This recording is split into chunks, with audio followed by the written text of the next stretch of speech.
오늘은 추수감사절입니다. 하나님께서 지금까지 베풀어 주신 은혜가 부족함이 없다는 사실로 말미암아 하나님께 감사를 드립니다. 교회가 추수감사절을 지키는 의미는 무엇입니까?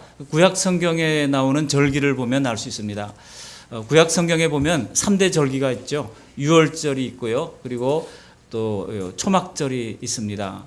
그리고 또 칠칠절이 있습니다. 칠칠절은 오순절이라고도 하고 현재는 맥추절로 지키기도 합니다. 그리고 또 이제 장막절이라고 불리는 이것은 오늘날의 추수감사절에 해당하는 것인데요. 추수를 하면서 저장을 해두었기 때문에 하나님께 감사하다. 그리고 출애굽할 때 광야에서 40년간 다니면서 그들을 보호해 주신 하나님께 감사하면서 잘 지은 집 내려놓고 일주일 동안 이제 초막을 짓고서 거기에 거하면서 이 뜨거운 열기를 그들이 감내하면서 고생을 하는 거예요. 일부러 사서 고생하는 겁니다. 그럼 자녀들이 물을 거 아닙니까? 우리 왜 교합니까? 그러면 아버지가 자녀들에게 설명해 주는 거예요. 우리가 이렇게 뜨거운 광야, 너 일주일도 힘들지? 우리가 40년 동안 이렇게 지냈어. 근데 하나님께서 우리를 보호해 주셨단다.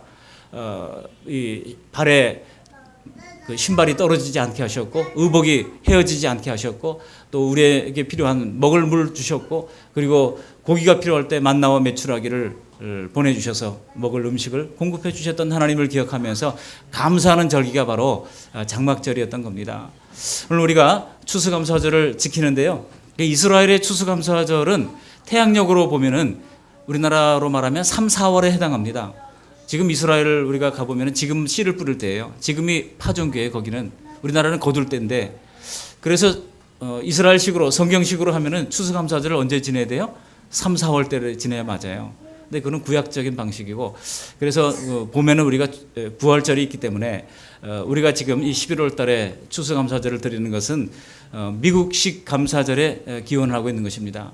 지금으로부터 약 400년 전에 영국의 1620년경이죠. 영국의 국교의 핍박을 받은 청교도들이 하나님 말씀대로 지키기 위하여 신앙의 자유를 찾아서 100여 명의 성도들이 배를 타고 대서양을 건너서 미국으로 갔습니다. 그 모진 파도와 싸우면서 가는 동안에 또 질병으로 죽은 사람도 있고 근데 당도해 보니까 겨울이에요. 겨울인데 그 비바람 몰아치는데 얼마나 추운지 굶어 죽고 얼어 죽고 한 사람들이 많았습니다. 그리고 그 해에 그들이 가진 곡식을 중에서 일부를 내어서 농사를 지으려고 땅을 개간했습니다. 그리고 농사를 지었는데 완전히 병충해와 또 이 토양도 모르고 하니까 망해버리고 말았어요. 이제 남은 곡식이 얼마 되지 않습니다. 절반은 우리가 먹고 살고 절반은 한번 심어보자 하고 마지막으로 심는데 거기 인디안들의 도움을 받게 됐어요. 뜻하지 않은 인디안들의 도움을 받게 됐습니다. 그 아메리칸 인디안들의 도움을 받아가지고 어떻게 파종을 해야 될지 어떻게 가꾸어야 할지를 그들이 배워서 이제 심었는데요. 놀랍게 그 해에 풍성한 열매를 거두게 된 겁니다. 그들이 심었던 것이 이제 옥수수 그리고 밀 이런 것들을 심었는데 풍성한 열매를 거두고 나서 그들이 먹고 마시고 즐거워하지 않았어요. 맨 먼저 했던 것이 하나님 앞에 예배를 드렸습니다. 하나님 이제 살았습니다. 하나님께 감사를 드립니다 하고 예배를 드렸어요. 남은 사람이 27명밖에 남지 않았어요. 그러면서 그들이 이제 예배 후에 축제를 벌이게 되는데 그 축제에 이 농사법을 가르쳐준 인디언들을 우리가 초청을 하자 그래가지고 그 마을에 있는 인디언들 90명을 초청을 해가지고 함께 풍성한 감사 예배를 드리면서 즐거워했던 것입니다. 그것이 바로 오늘날 우리가 이제 지키는 이 추수감사절의 기원입니다. 여러분 돌아보면은 우리가 추수감사주의를 지키는 것도 이들과 별로 다르지 않다 그런 생각이 듭니다. 사실 올해 첫 번째 예배를 드릴 때에 정말 2016년이 어떻게 펼쳐질지 막막하기도 했습니다. 어떤 일들이 우리를 기다리고 있는지 가진 것도 없고 또 뚫고 나가야 할 그런 이제 문제도 많고 막막한 마음으로 사실 출발을 했습니다. 그런데 여러분 결국은 오늘 여기까지 왔잖아요. 돌아보니 하나님께서 막혀있던 환경들을 터주셨고 예기치 않게 문제들을 다 해결해 주셨고 요소수에 하나님께서 필요한 사람들을 붙여주셔서 우리의 이 어려움을 하나님께서 뚫고 나갈 수 있는 은혜를 열어주셨던 것입니다. 그리고 오늘 이만큼 우리가 먹고 살 수 있도록 하나님께서 채워주신 것입니다. 우리가 변함없이 이렇게 예배의 자리를 지킬 수 있다는 것만으로도 우리의 신상과 우리의 건강을 하나님께서 지켜주셨기 때문 아니겠습니까? 그리고 무엇보다도 우리의 믿음이 더 성장했습니다. 조금은 더 좋은 사람들로 변화되어졌습니다. 하나님이 우리를 도우시지 않았다면 분명히 제가 말씀드립니다. 형편은 과거보다 훨씬 더 나빠졌을 것이 분명합니다. 그러나 하나님께 가장 크게 우리가 감사해야 할 것이 있다면 하나님께서 이렇게 환경을 열어주신 것만으로도 감사하지만 그것보다 더 큰 감사가 있습니다. 가장 큰 감사는 무엇입니까? 가장 큰 감사는 바로 계산이 안 되는 구원의 복을 받았다는 사실입니다. 뭐를 받았다고요? 구원의 복을 받았습니다. 예수님을 믿음으로 말미암아 죄의 진노에서 하나님의 진노의 형벌을 받지 아니하고 구원의 복을 받게 된 것입니다. 우리가 구원 얘기하는데 그 구원이 뭡니까? 바로 진노의 심판으로부터 우리가 해방을 받은 것을 기독교에서 구원이라고 얘기합니다. 여러분, 교회는 사람들의 죄를 집중합니다. 죄를 들여다봅니다. 그러니까 성도들의 눈빛 보면서 이분이 어떤 죄가 있나 목사가 살핍니다. 저도 살피고 하나님 말씀으로 살피고, 교회는요 하나님 앞에 우리 죄를 다 드러내는 것입니다. 근데 여러분, 하나님의 이 죄에 대한 심판이 있다고 말씀하고 있습니다. 그렇지만 그 심판을 예수님께서 대신 담당해 주신 것을 믿는 것이 바로 기독교 믿음인 것입니다. 계산이 안 되는 구원의 복을 우리가 받았어요. 그렇기 때문에 우리의 생활을 필요를 채워주신 것도 감사하지만 우리에게 구원의 이 넘치는 은총을 주신 것을 인하여 먼저 우리가 감사를 해야 하는 것입니다. 오늘 본문 57절 하반절에 보면 우리 주 예수 그리스도로 말미암아 우리에게 승리를 주시는 하나님께 감사하노니 그랬어요. 누구로 말미암았다고 말씀하고 있습니까? 우리 주 예수 그리스도로 말미암아 그랬습니다. 우리 주 예수 그리스도로 말미암아. 우리는 주 예수 그리스도로 말미암아 사망에서 이제 완전한 승리를 얻게 된 것입니다. 그래서 영생을 소유하게 된 것입니다. 여러분, 인생의 위기 속에 가장 중요한 것은 바로 근본적인 신앙적 진리들을 굳게 붙드는 것입니다. 이 땅에서 살아가는 우리의 관심은 자꾸 어쩔 수 없이 우리의 눈이 어디로 돌아갑니까? 이 세상으로 돌아갑니다. 그러다 보니까 신앙생활도 기도할 때도 구원의 은혜에 대한 감사보다는 항상 우리의 필요를 먼저 구하게 됐어요. 하나님, 이게 필요합니다. 저게 필요합니다. 또 성공해야 되겠습니다. 또 복을 받아야 되겠습니다. 그런 쪽으로 자꾸 생각을 하게 됩니다. 근데 여러분, 우리가 세상을 그런 기대를 가지고 살아가지만 세상이 어디 그렇게 호락호락 하던가요? 우리가 원하는 대로 잘 세상이 열리지를 않습니다. 인생이 그렇게 간단하지가 않습니다. 오늘 본문의 내용은요, 사도 바울이 고린도 교회에 쓴 편지글입니다. 고린도 교회는 사도 바울이 이제 1년 6개월 정도 머물면서 복음을 전했던 곳임에도 불구하고 아주 가장 어려운 교회 중에 하나가 바로 고린도 교회였어요. 그 교회에 바울은 그 고린도 교회를 떠나서 편지를 서문했습니다. 에베소에서 사역하는 동안에 고린도 교회에 4번의 편지를 보냈는데 지금 남아있는 것은 2권밖에 없습니다. 그 3번째 편지가 고린도 전서이고요. 그리고 2번째 편지가 고린도 전서이고요. 4번째 편지가 고린도 후서입니다. 그러니까 사람들을 보냈습니다. 관계 갈등을 회복하기 위하여 꾸준히 노력을 했습니다. 그리고 마침내 이제 고린도 후서를 보시면 화해의 악수를 하게 되는 것이 고린도 교회입니다. 굉장히 어려운 교회였습니다. 이 고린도 교회는요, 바울이 개척을 했던 교회임에도 불구하고 여러 가지 문제점들이 너무나 많았어요. 교회 내에 음란의 문제, 성적인 그런 죄가 있었습니다. 그리고 성도 간의 법정 다툼을 하는 그런 일들이 벌어지고 있었습니다. 그리고 신앙적 혼란이 있어가지고 신비주의가 판을 치고 있었습니다. 그러니까 바울이 얼마나 가슴이 답답했겠습니까? 더구나 자신이 열심으로 양육했던 성도들 가운데 바울을 오히려 힐난하면서 이제 사도의 자격이 없다라면서 수근거리는 그런 사람들이 있었던 것입니다. 그러니 이 바울의 심정이 어떠했겠습니까? 여러분, 우리가 살아가는 것은요, 겉으로는 멀쩡하지만 속으로 들여다보면 하나님의 눈으로 보면 전부 다 죄인이에요. 저부터 시작해가지고 다 죄인입니다. 그런 죄인들과 어울려 살고 있다 보니까 나 역시 별반 다를 것이 없는데 어떻게 그저 우리의 삶이 보기에 아름다운 삶만이 펼쳐지겠습니까? 신앙생활이 세상에서의 안정과 형통을 보정해야 한다고 하는 생각을 우리가 가진다면은 Why me? 왜 내게 이런 일이 생기는가? 그런 생각을 자꾸 할 때마다 답이 없는 겁니다. 우리의 목적이 자꾸 이 땅의 문제에만 머물러 있다고 그러면 원하는 대로 되지 않을 때마다 믿음 전체가 흔들리며 파산할 수밖에 없는 것입니다. 왜냐하면 정작 가장 중요한 것은 구원인데 그 구원의 문제에 대해서 무심했기 때문에 정말 알맹이를 다 놓치고 껍질만 붙잡은 것입니다. 여러분, 우리가 예수 믿는 것은요, 이 알곡과 가라지가 함께 섞여 있는 거예요. 우리 예수님께서 말씀하지 않았습니까? 왜 이 땅에 이런 죄악이 있습니까? 왜 하나님이 침묵하십니까? 그랬어요. 또 예수님께서 답변하시기를 내버려둬라 그랬어요. 내버려둬라. 알곡과 가라지가 있다는 거예요. 근데 그 가라지를 지금 제거하려고 뽑으면은 알곡이 같이 뽑히니까 내버려 둔다는 겁니다. 언제까지? 추수할 때까지. 추수 때가 되면 이제 알곡은 거두어서 창고에 들이고 가라지는 거두어서 불에 태우게 된다고 말씀하셨던 것입니다. 하나님의 공의의 심판이 있습니다. 미국의 어떤 유명한 철학자가 이 사람의 마음에는요, 이 정의에 대한 그 센스 오브 저스티스라고 그래가지고 이 정의 감각이 있다는 거예요, 사람마다. 그러니까 여러분 100만 명이 모여가지고 이렇게 촛불 집회했던 이유가 무엇입니까? 정의 감각이 있는 거거든요. 사람에게는 채워지지 않는 그 정의 감각 때문에 사람들은 거리로 뛰쳐나올 수밖에 없었던 것입니다. 그런데요, 우리가 세상에서 그런 정의감을 가지고 살지만 그런 정의로 말미암아 세상에 바로 잡힐까요? 과연 완전히 바로 잡힐까요? 네버. 그럴 수 없습니다. 왜냐하면 인간이 하나님의 은혜로 우리가 구원을 받았지만 우리는 여전히 죄성을 가진 존재에 불과하기 때문입니다. 우리가 의로워졌습니까? 칭의라고 하는 것이 무엇입니까? 예수님의 피로 말미암아 우리가 의롭게 여김을 받은 것이지 의로워진 것은 아니에요.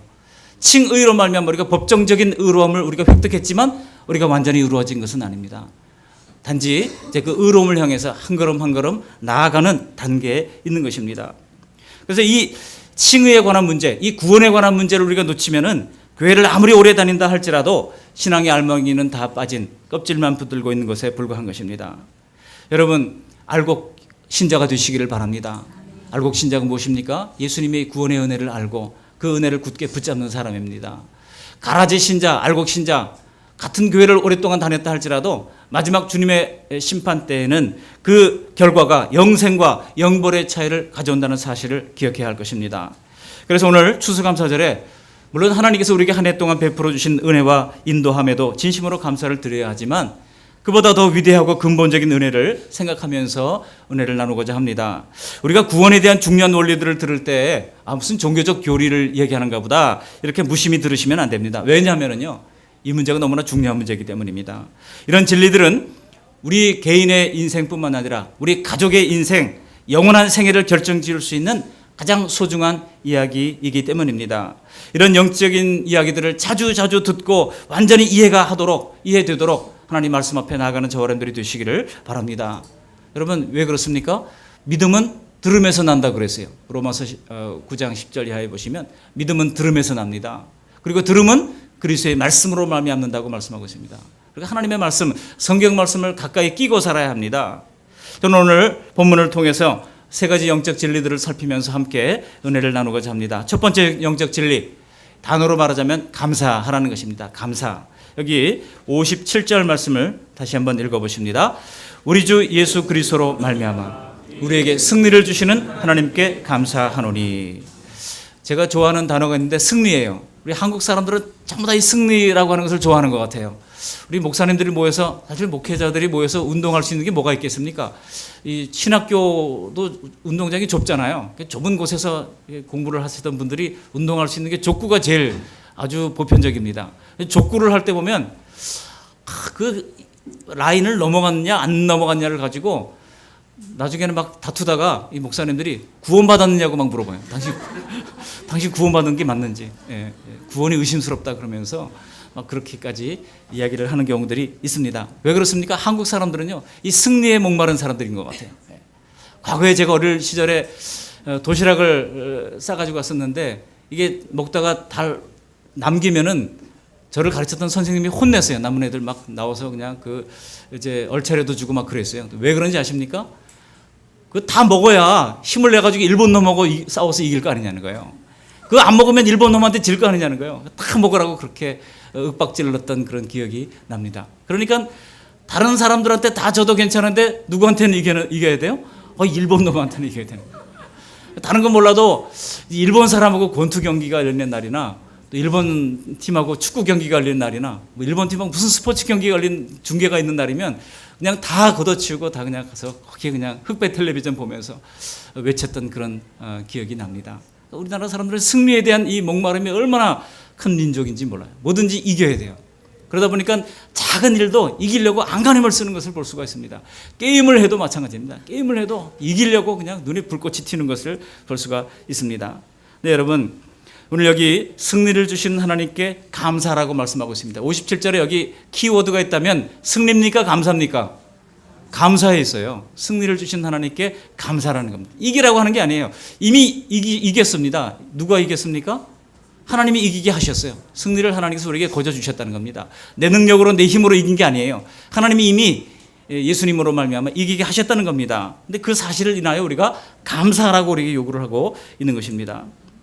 사실 이 싸움은 무슨 싸움입니까? 영적 전쟁은 바로 사망과의 싸움입니다. 56절 보시면은 그렇게 말씀하고 있죠. 사망이 쏘는 것은 죄요, 죄의 권능은 율법이라. 그리고 55절에도 보면 사망아 너의 승리가 어디 있느냐? 사망아 내가 쏘는 것이 어디 있느냐? 이렇게 이야기를 하고 있습니다.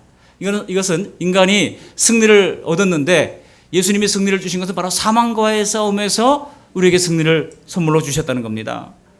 여러분, 인간은 사실 매일 생존의 싸움에 이제 내몰리고 있습니다. 매일 우리가 먹어야 할 음식을 먹지 않고 자야 할 잠을 자지 않고 그러면은 며칠만 그렇게 반복하면은 사람이 죽습니다. 그렇지 않습니까?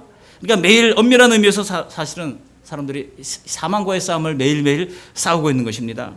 생존을 위한 것들이 없다면, 물이 없다면, 음식이 없다면, 잠이 없다면 죽을 수밖에 없는 겁니다.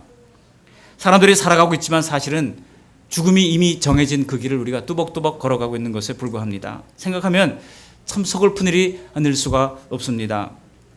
사실 사는 게 아니에요. 시편 90편에 시편은 대부분 다윗이 기록을 남겼지만은요, 이제 모세가 쓴 시편이 있습니다. 시편 90편 10절 말씀 보면 모세가 이렇게 이야기를 했어요. 우리의 연수가 70이요 강건하면 80이라도 그 연수의 자랑은 수고와 슬픔뿐이요 신속히 가니 우리가 날아가나이다 그랬어요. 수고와 슬픔뿐이더라는 겁니다. 열심히 일하고 승리를 하기 위해서 쟁투하고 애를 썼지만은 돌아보니까 수고와 슬픔뿐이구나, 그런 결말을 그가 기록으로 남겼던 것입니다. 그리고 시편 90편 3절에 이렇게 노래합니다. 주께서 사람을 티끌로 돌아가게 하시고 말씀하기를 너희 인생들은 돌아가라 하셨사오니 그랬어요. 하나님께서 인생들은 돌아가는 존재인 것을 말씀하고 있습니다. 흙으로 돌아가라고 말했다는 겁니다. 그래서 너희 인생들은 돌아가라 그랬어요. 여러분, 그래서 사람이 죽으면 우리가 어떻게 표현하죠? 돌아가셨다, 그렇게 얘기하잖아요. 성경대로 사람들은 흙으로 돌아갈 수밖에 없는 존재에 있는 것입니다. 여러분, 저는 매일 이 죽음에 대해서 생각을 하려고 애를 쓰고 제 수첩의 첫 페이지에도 메멘토 모리, 라틴어로 죽음을 기억하라 그런 뜻인데요. 메멘토 모리, 죽음을 기억하라. 여러분, 죽음을 기억하는 것이 유익하더라고요. 왜 유익합니까? 어떤 일이 다툼이 있고 그럴 때마다 생각해 보는 거예요. 인간은 죽는데 이게 과연 무슨 의미가 있는가? 그렇게 생각해 보면은요, 아무것도 아니구나, 그런 생각을 하게 돼요. 뭐 부부싸움, 저도 가끔 부부싸움 합니다만 뭐 저는 또 좀 표현을 부드럽게 해가지고 저는 부부 싸움은 안 하고 좀 토론을 합니다. 때로는 좀 격렬한 토론이 있을 뿐이죠. 이렇게 얘기를 합니다만은 그럴 때마다 생각하는 것이 메멘토 모리예요. 이게 죽음 앞에 이게 무슨 의미가 있는가 생각해 보면 아무것도 아니구나 하고 다 내려놓고 양보하게 되더라고요. 여러분, 우리 젊은이들 생각을 나눠보면요, 마치 영원히 죽지 않을 사람처럼 그렇게 인생을 계획하고 살아가는 것을 볼 수가 있습니다. 근데 점점 나이가 들면 어떻습니까? 자연히 죽음이 더 가까이 있다는 것을 생각할 수밖에 없는 것입니다. 사람에게 감춰둔 가장 근본적인 두려움이 있습니다. 그것은 바로 죽음의 두려움입니다. 겉으로는요, 뭐 죽음에 대해서 대단히 초연한 듯 보이지만은 죽음의 그림자가 조금이라도 느껴지면은 한순간에 이제 눈앞이 캄캄해지고 무너지는 것입니다. 그래서 여러분, 건강검진하다가 암이 아니에요, 아직. 암이라고는 암시만 받아도 갑자기 얼굴이 그냥 확 사색으로 변화되는 것을 볼 수가 있습니다. 그렇잖아요. 그러면 내가 이러다가 갑자기 죽을 수도 있지. 그래서 식구들을 자기 주변에 묶어두려고 그래요. 식구들이 어디 외출을 나간다 그러다 빨리 돌아오라고 전화하고 굉장히 불안해하는 것을 볼 수가 있습니다. 혹시 주변에 그런 사람이 있습니까? 여러분, 육체가 소멸된다고 하는 것도 두려운 일입니다. 그러나 여러분, 더 두려운 일이 있습니다. 히브리서 9장 27절에 뭐라고 말씀하고 있습니까? 한 번 죽는 것은 사람에게 정하신 것이요. 한 번 죽는 건 다 정해진 거라는 거예요. 근데 그 후에 뭐가 있습니까? 심판이 있으리니 그랬어요. 심판이 있으리니. 하나님의 엄유한 심판이 있다는 겁니다. 그것을 우리가 더 두려워해야 한다고 말씀하고 있는 것입니다. 숙명적인 인간의 죽음에 대해서 대항할 수 있는 인간은 아무도 없습니다. 아무리 천하장사 이만기를 할지라도 죽음과 싸워서 한판 승리를 거둘 수는 없는 겁니다. 오늘 바울 사도가 우리는 이 사망과의 싸움에서 이겼다고 말하고 있습니다. 단지 죽음도 두렵지 않다가 아니에요. 사망을 이기는 영원한 생명을 신자들이 지니고 있다고 말씀하고 있습니다. 근데 그것을 누가 주셨습니까? 예수 그리스도로 말미암아 우리에게 선물로 주셨다고 말씀하고 있습니다. 여기 56절에 사망이 저격하는 것은 바로 죄이기 때문이라고 하는 거예요. 죄가 없으면 사망이 우리를 쏠 수가 없다는 것입니다. 근데 그 죄 문제를 우리 예수님이 자신의 보배 피로 덮어주셨기 때문에 더 이상 죄가 우리를 공격할 수가 없다고 말씀하고 있습니다. 여러분, 죄 없는 인간이 어디 있습니까? 그래서 사실 인간 스스로는 어떤 인간도 바로 사망과 싸워서 이길 수가 없는 것입니다. 그런데 여러분, 어떻게 분명히 죄 짓는 우리가 이 사망과 싸워서 이길 수 있는 겁니까? 오늘 사도가 분명히 이기는 방법을 말해주고 있습니다. 57절에 주 예수 그리스도로 말미암아, 저는 이 57절 말씀을 반복해서 읽으면서 주 예수 그리스도로 말미암아 이게 얼마나 큰 은혜가 되는지를 생각을 해봤습니다. 우리가 구원 얻은 것은 내 힘과 내 노력으로 된 것이 아닙니다. 주 예수 그리스도로 말미암아 우리가 하나님의 심판에서 구원을 얻게 된 것입니다. 여기 주 예수 그리스도로 말미암아 우리에게 승리를 주시는 하나님께 감사하노니 그랬어요. 원어 성경을 보니까 승리를 주신 하나님께 감사한다 그랬는데 감사하노니가 현재형으로 되어 있어요. 감사했었다가 아니라 감사 과거에 했다가 아니라 지금도 계속 앞으로도 계속. 여러분, 헬라어는 미래 시제가 없습니다. 현재형으로 쓰면 그게 계속 쭉 이루어지는 미래예요. 그러니까 계속 감사하고 또 감사해야 할 것을 그가 고백하고 말씀하고 있는 것입니다.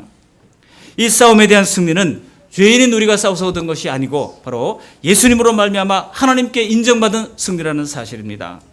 즉 죄인인 우리가 승리하게 된 것은 예수님이 십자가에서 우리 죄를 대신하여 짊어지시고 죽으셨기 때문입니다. 그러므로 우리의 죄는 이미 예수님께서 그 모든 값을 다 치르신 것입니다. 다 계산 끝났다는 겁니다. 그러니까 겁내지 말고 두려워하지 말라는 겁니다. 죄의 짐을 예수님께 우리가 맡기면 하나님도 우리에게 죄의 책임을 물으실 수가 없다는 사실입니다. 그러므로 사망이 더 이상 우리를 이제 겨냥할 수가 없다고 말씀하고 있는 것입니다. 제가 찬송가 중에서 좋아하는 찬송이 369장인데요. 죄짐 맡은 우리 구주 어찌 좋은 친구인지, 그 죄짐을 맡아주셨다는 사실을 기억할 때마다 얼마나 마음속에 감사가 되고 눈물이 나는지 몰라요. 예수님께서 십자가의 죽으심으로 내 죄를 맡아주셨구나. 물론 여러분, 우리가 오해하지 말아야 할 것이 있습니다. 예수님께서 우리의 죄짐을 맡아주셨다고 해서 우리가 완전히 이루어진 것이 아닙니다. 여전히 우리는 죄의 부패성이 남아있어서 끊임없이 죄의 생각, 죄의 행동, 죄의 말, 죄를 창출해내는 존재들입니다. 우리에게는 평생 이 부패성에서 나오는 죄와의 전쟁이 있습니다. 또 우리가 사망을 이겼지만은 우리의 육체는 이미 죄로 말미암아 사망 선고를 받았어요. 그래서 태어나면서부터 사실은 죽음을 향해서 우리가 한 걸음씩 옮기고 있는 것입니다. 그러다가 우리 몸은 때가 되면 죽을 것이고 또 부활한 몸으로 영원히 살게 된다고 약속하고 있는 것입니다. 그러나 우리는 사망을 이미 이겼다고 하는 것을 여러분 기억하시기를 바랍니다. 그러므로 숨이 멎는 순간에도 두려움 없이 우리의 죽음의 문턱을 가볍게 넘어갈 수가 있는 것입니다. 영원한 우리의 처소, 빛나는 천국으로 발을 들여놓을 수가 있는 것입니다. 제가 전에 섬기던 교회에서 가르쳤던 우리 형제 한 명이 있었는데요. 우리 강형일 형제라고, 이 형제는 지금 장신대에 가서 신학생으로 지금 공부를 하고 있습니다. 그 할아버지가 돌아가셨는데요. 그 할아버지 장로님이셨습니다. 그 장로님이 93세 연세로 돌아가셨어요. 근데 90세가 넘도록 이분이 얼마나 건강하셨는지 몰라요. 건강하게 운전도 하고 다니시고 막 그러셨어요.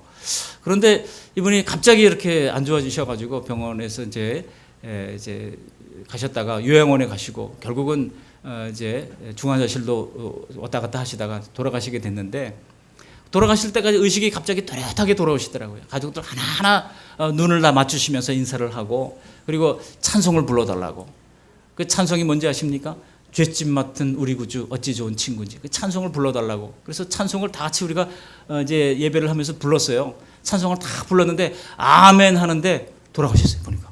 이야, 그렇게 멋지게 돌아가셨어요. 그 얼굴 표정이 얼마나 그냥 고요하게 잠자는 그 어린아이가 돌아가시는 것 같이 그렇게 돌아가시는 것을 봤습니다. 여러분, 믿음 안에서 천국 가신 분들의 그 임종 모습을 보면은요, 이분이 정말 사명을 이으셨구나, 그런 확신을 가지게 됩니다. 투병 중에도 죽음에 대해서 담대하고요, 돌아가시는 순간까지 죽음이 그분을 사지로 몰고 가는 그런 두려움 없이 가볍게 이제 천국으로 입성하는 모습을 보게 됩니다. 비록 육신은 의식이 혼미해지고 점점 이 몸과 마음이 약해지고 또 이 팔다리를 만져보면 마치 이 팔다리가 얼마나 가늘어졌는지 근육이 다 빠져나가가지고요, 뼈만 잡히는, 가죽만 남은 그런 살 같아요. 그렇지만은 그분이 거듭난 새 생명과 인격은 조금도 변하지 않고 하나님께로 돌아가서 영화를 얻으셨구나 하는 건 확신을 가지게 되는 것입니다. 그러므로 오늘 우리가 하나님께 진짜로 감사해야 할 것은요, 우리 가족들 이렇게 편안히 붙잡아 주신 것도 감사해야 되지만 이렇게 사망에서 영원한 승리를 주셨다는 사실, 이 사실을 먼저 하나님 앞에 감사할 수 있는 저 여러분들이 되시기를 주님의 이름으로 축원합니다. 이렇게 사망에서 승리를 주신 하나님 앞에 감사할 수 있기를 바랍니다. 두 번째 교훈이 있습니다. 두 번째 교훈은 무엇입니까? 더욱 견실하여 흔들지 말라는 것입니다. 우리 58절 말씀을 다 같이 함께 읽어보십니다. 그러므로 내 사랑하는 형제들아, 견실하며 흔들리지 말고 항상 주의 일에 더욱 힘쓰는 자들이 되라. 이는 너희 수고가 주 안에서 헛되지 않은 줄 알미라. 여기 58절 전반절에 보면 견실하여 흔들리지 말라고 말씀하고 있습니다. 영어 성경에 보니까 NIV에 stand firm 이렇게 얘기하고 있습니다. 그러니까 여기서 가장 중요한 단어는 견실이라고 하는 단어입니다. 흔들리지 말라는 거예요. 여러분, 흔들리지 말라고 말씀을 주셨던 이유가 무엇입니까? 사실 인생은 흔들리는 존재이기 때문입니다. 도종환 씨가 그런 시를 썼다 그러잖아요. 흔들리지 않고 피는 꽃이 어디 있으랴. 그런 시도 있습니다만 사실 이 말씀 안에는요, 우리는 이미 흔들릴 수밖에 없는 존재라고 하는 그런 전제가 들어 있습니다. 사실 고린도 교회 교인들이 얼마나 흔들렸습니까? 고린도 교회 성도들이 흔들렸듯이 우리도 때로는 흔들릴 수밖에 없는 연약한 존재들입니다. 만일 우리가 걸어간 이 길 끝에 우리가 믿고 있는 것이 없다 그러면 어떻게 되겠습니까? 우리가 영원한 세계가 있고 내세가 있고 천국이 있고 지옥이 있다는 사실을 믿고 신앙생활을 하는데 어느 날 그 끝에 아무것도 없고 여호와의 증인이 그런 것처럼 인생은 소멸할 뿐이다. 그 사람들은 소멸한다고 보거든요. 근데 그런데도 열심히 전도하는 사람들이 있어요. 그 사람들은 왜 전도합니까? 14만 4천 명만 구원받는다고 여기기 때문에 전도하는 거예요. 열심히 전도하는 사람들은 혹시 그 14만 4천 명 안에 들을 수 있을까 해서 전도하는 사람들이고, 나머지 대다수 사람들은 그냥 이 땅에서 즐겁게 살면 되는 거예요. 왜냐하면 영혼은 소멸하는 존재라고 믿기 때문입니다. 성경을 아주 왜곡되게 해석하는 그런 이단 여호와의 증인이 그렇게 믿고 있는 것이죠. 여러분, 성경은 우리에게 그렇게 가르치지 않습니다. 지옥의 존재를 분명히 말씀하고 있고 천국의 존재를 분명히 말씀하고 있습니다. 여러분, 사람들이 두려운 이유가 무엇입니까? 만일 정말 죽음으로써 모든 것이 끝이라 그러면 사실 그 허망함이 두려운 거예요. 그 헛됨이 두려운 것입니다. 그렇지만 여러분, 믿음에는 절대로 그런 일이 없다는 것을 신뢰하시기를 바랍니다. 우리 예수님이 분명히 말씀하시고, 요한복음 14장 1절 2절에 내가 가서 너희를 위하여 처소를 예비하러 간다고 먼저 말씀하셨어요. 처소를 예비하면 다시 돌아와서 너희를 내게로 이끌어 그 안에서 함께 영원히 살게 될 것이라고 분명히 우리 주님의 입술로 말씀하셨던 것입니다. 여러분, 우리가 믿음 안에 견실하려면 어떻게 되겠습니까? 우리가 믿는 바가 무엇인지 성경 말씀을 통해서 확신을 해야 하는 것입니다. 그 근거는 다 성경에 있습니다. 무엇을 믿는지 모르는 막연한 믿음은요, 위기가 오면은 머뭇거리게 되고 망설이다가 그저 두 눈에 보이는 더 확실한 이 세속 세계, 세상의 세계로 흘러갈 수밖에 없는 것입니다. 그러나 성경은 말합니다. 믿음은 들음에서 나고 들음은 그리스도의 말씀으로 말미암는다고 이야기하고 있습니다. 성경이 아니면 그 누구의 설득으로도 진실한 믿음이 생길 수가 없는 것입니다. 저희 어머님이 모태신앙이었는데요, 과거 한때 집안이 어려워졌어요. 어려워지니까 주변 사람들이 거봐, 기독교 교회 가면 별로 그렇게 안 좋잖아, 불교로 가봐 그래가지고 또 혹 해가지고 저희 어머님이 한동안 또 절에 갔던 적이 있어요. 절에 가가지고 무슨 이게 저 묵주 뭐 이런 것들 갖고 왔더라고요. 근데 우리 큰형님이 방학 때 이제 서울에서 학교를 다니다가 방학 때 집에 와서 어머니가 그러는 걸 보고 눈물로 막 어머니를 호소하고 붙들고 그래가지고 결국은 그걸 다 같이 식구들이, 온 식구들이 나가가지고 바깥에 나가서 그걸 다 태웠어요.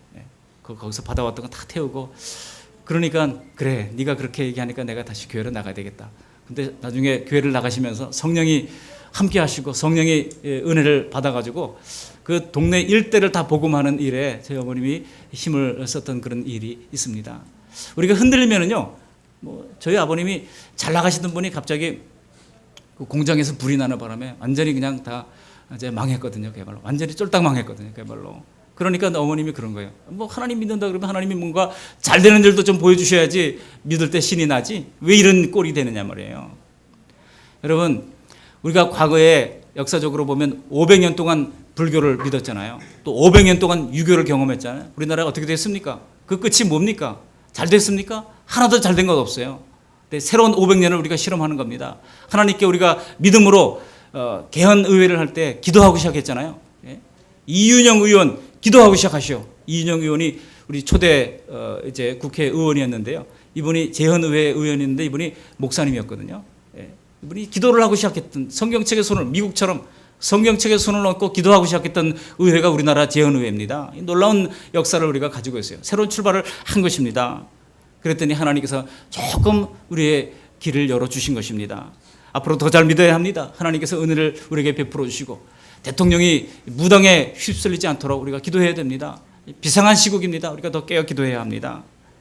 여러분, 성경 말씀에는 항상 구원의 진리가 샘솟고 있습니다. 우리를 향한 예수님의 진실한 사랑이 구약을 읽어도 그렇고 신약을 읽어도 그렇고 예수님의 피가 뚝뚝 떨어지는 십자가의 진리가 가득 들어 있습니다. 하나님의 공의를 위한 이 아픔과 그래도 독생자를 심판할 수밖에 없는 하나님의 그 장엄한 사랑이 성경 속에 녹아들어 있습니다. 대체 예수님이 어떻게 우리를 사랑하셔서 십자가에 죽기까지 우리를 사랑해 주셨을까 의심이 드십니까? 그렇다면 여러분 요한복음을 한번 읽어보시기를 바랍니다. 십자가에 달리시기 전날까지 겁에 질려있는 제자들을 향하여 두려워하지 말라고 위로하시고 말씀으로 거듭거듭 위로하십니다. 그리고 그들이 체포되지 않도록 보호하십니다. 그 주님이 여러분 베드로를 얼마나 사랑하셨습니까? 요한을 얼마나 사랑하셨습니까? 그리고 주님께서 또 약속하십니다. 그 베드로, 요한, 그 사도들로 말미암아 나를 믿는 사람들도 내가 동일하게 사랑한다고 말씀하셨던 거예요. 베드로와 요한만 사랑하신 것이 아닙니다. 그들로 말미암아, 그들의 말로 말미암아 나를 믿는 사람들 누굽니까? 바로 저와 여러분들입니다. 전 세계 20억이 넘는 기독교를 믿는 신앙하는 그런 사람들을 주님께서 동일하게 사랑한다고 말씀해주고 있는 것입니다. 그런데 이런 사실들을 성경을 읽고 묵상하지도 않는데 어떻게 은혜를 알고 감사가 나올 수가 있겠습니까? 그러므로 우리는 성경을 늘 가까이 하시기를 바랍니다. 성경을 가까이 하라니까 어떤 사람은 성경을 베고 자면 될까 하는데 성경을 들마다 읽으시고 아무리 베고 자도 그게 자동적으로 머리에 들어가지는 않습니다. 말씀을 읽으시고 말씀을 들으시고 요즘은 좋은 mp3로 다 성경이 다 이제 녹음된 것들이 있어가지고요 얼마든지 들을 수 있고 여러분 스마트폰에 얼마든지 읽는 성경, 듣는 성경, 영어 성경 다 저장되어 있습니다. 그것을 저장하시고 앱을 다운받으셔가지고 늘 가까이 말씀을 듣고 말씀의 지배를 받는 저 여러분들이 되시기를 바랍니다. 그럴 때 우리는 견실해질 수 있습니다. 영어로 뭐라고 그랬어요? Stand firm이라고 말하고 있습니다. 흔들리지 않는 견실한 믿음의 반석에 설 수가 있는 것입니다. 세 번째 교훈이 있습니다. 첫 번째 교훈이 뭐라고 그랬어요? 단어 하나로 말하면 감사합니다. 두 번째 단어 하나로 말하면 견실. 뭐 견실이 쉬운 단어는 아니죠. 스탠드 펌 하면 오히려 더 이제 분명할 것 같아요. 흔들리지 말자는 것이고요. 세 번째는 가장 보람 있는 일을 위하여 힘쓰라는 것입니다. 헛되지 않은 일이 보람 있는 일이죠. 우리가 어떤 것을 일을 해가지고 그것이 가치가 있는 일이라고 판단될 때는 야, 참 보람이 있었다 이렇게 얘기하잖아요. 아이들에게 뭐를 가르쳤는데 아이들이 막 대학도 합격하고 이렇게 그럴 때 얼마나 보람 있다고 생각합니까? 헛되지 않은 거예요. 그 헛되지 않은 일, 그 일에 우리가 힘을 쓰라는 것입니다. 여러분 그 일이 무엇입니까? 바로 주의 일에 더욱 힘쓰라고 말씀하고 있습니다. 우리 58절 말씀을 다시 한번 읽어보시겠습니다. 그러므로 내 사랑하는 형제들아 견실하며 흔들리지 말고 항상 주의 일에 더욱 힘쓰는 자들이 되라. 이는 너희 수고가 주 안에서 헛되지 않은 줄 알미라. 우리에게 십자가에서 부어주신 하나님의 사랑과 다음 세상에 대한 확신이 생기면 비로소 우리는 이 땅에서 어떻게 살아야 할까가 보이는 것입니다. 내 삶의 목적과 패턴이 과거와는 완전히 다른 삶을 살게 되는 거예요. 세상에서 열심히 살고 남들보다 성공하고 행복을 추구하는 것은 당연히 우리에게 중요한 일입니다. 그러나 믿음으로 내세에 대한 소망이 확실하게 되면 세상에 잠시 있다 없어질 것들을 위해서 내 귀중한 생애를 쏟아붓는 것이 아까운 생각이 드는 겁니다. 여러분 뭐 롯데 사장님은 잠실에다가 지금 123층 건물을 세운다고 그렇게 지금 애를 쓰고 있지 않습니까? 여러분 그렇게 세우는 것이 뭐가 어떻다는 겁니까? 그래서 뭐가 어떻다는 거예요? 네팔 지진을 보니까 거기 뭐 유네스코 문화유산이라고 했던 것들이 다 무너져가지고 다 흙으로 그냥 변해버리고 말았더라고요. 한순간에 하나님이 잠시 흔들면 전부 다 불에 타라 없어질 뿐이고 전부 다 이제 흙으로 변화될 수밖에 없는 것입니다. 우리가 소유한 것들도 우리의 수명도 다 완전하지 않습니다. 영원하지 않습니다. 요즘 뭐 금수저, 흙수저, 수저론 이야기가 나왔습니다만 금수저 물었으면 뭐하고 흙수저 물었으면 뭐하겠습니까? 택상아 준비해라. 하나님 우리에게 각자에게 주신 일터에서 최선을 다하는 것이 중요합니다. 저희 어머님이요, 제가 초등학교 다닐 때 이 찬양을 늘 새벽기도 와서 부르는데 그 소리에 깼어요. 근데 저희 어머님이 이 어떤 찬양을 뭐 좋아하는 거 많이 있었습니다만은 특별히 좋아했던 찬양이 허사가를 좋아했어요. 허사가. 이게 12절로 돼 있는데요. 그 12절을 어떻게 그 가사도 안 틀리고 그렇게 부르시는지 제가 생각해도 신기해요. 저보다 분명히 머리도 안 좋으신 것 같은데 그 12절까지 다 외우시더라고요. 허사가를 한번 잠시 들어보도록 하겠습니다. 허사가. 거기 1절에 보면 이런 가사가 있습니다. 세상 만사 살피니 참 헛되구나. 부귀공명 장수는 무엇하리요. 고대광실 높은 집 문저 녹답도 우리 한변 죽으면 일장의 춘몽. 헛된 거라고 하는 거예요. 이 세상에 모든 쌓는 거, 이 세상에 모든 성취하려고 애를 쓰고 노력하는 거 헛된 것일 뿐이라는 겁니다. 들리나요? 세상 만사 살피니 참 헛되구나. 부귀공명 장수는 무엇하리요. 고대광실 높은 집 문전옥탑도 우리 한 번 죽으면 일장의 춘몽. 홍한 손 인들아 찬양치 말고 영혼을 열사나 뽐내지 마라. 요수 같은 세월은 널 대촉하고 저 적막한 공동은 널 기다린다. 부지마로 무엇해 나주기 위해 상처방정 입장이 넉넉하고요. 의복만어 무엇해 나 떠나갈 때 수위 한 번 관한 게 좁지 않으랴. 여기까지 하겠습니다. 네, 정리해 주시고 고맙습니다. 나중에 한번 찾아보세요. 12절까지 있어요. 근데 내용이 구구절절 은혜가 됩니다. 인간이 참 헛되구나. 인간이 참 죽는구나. 그런 생각을 할 수밖에 없다는 것입니다. 그렇기 때문에 여러분, 헛되지 않은 것이 무엇입니까? 헛되지 않은 것이 오늘 본문에 있다고 말씀하고 있어요. 뭐가 헛되지 않다고 말씀하고 있습니까? 너희 수고가 주 안에서 헛되지 않은 줄 알미라 그랬어요. 우리가 주님을 위해서 수고하는 그 모든 수고야말로 하나님께서 헛되지 않게 해주신다는 거예요. 이 세상에서 우리가 나를 위해서 집 지은 거, 나를 위해서 뭔가 헌신했던 거, 나를 위해서 노력을 했던 얻은 모든 성취, 그거 다 썩어질 것이라는 겁니다. 그러나 영원한 가치를 위하여 헌신한 작은 일들, 주일학교를 위하여 헌신하고 찬양대를 위하여 시간의 헌신 드리는 우리 찬양대원들, 그 헌신을 하나님께서 깊이 간직하시고 영원한 헛되지 않은 보람있는 일이라고 주님께서 인정해 주시는 것입니다. 여러분, 하나님이 나에게 주신 그 작은 사명 충성되게 감당하시기를 바랍니다. 그렇게 하면 123층 빌딩 세우고 여전히 욕심 부리는 그런 회장님보다 우리가 훨씬 더 낫다는 거예요. 말씀을 맺겠습니다. 오늘 세 가지 말씀을 함께 상고해 보았습니다. 어쩌면 올 한 해를 지금까지 살아오면서 우리의 기대와는 달리 너무나 많은 힘든 시간을 잘 버텨왔을지 모릅니다. 그러나 하나님을 온전히 신뢰할 수 있기를 바랍니다. 하나님을 믿으시기를 바랍니다. 왜 믿어야 합니까? 하나님은 우리를 위하여 가장 좋은 길로 인도하시는 신실하신 아버지가 되시기 때문입니다.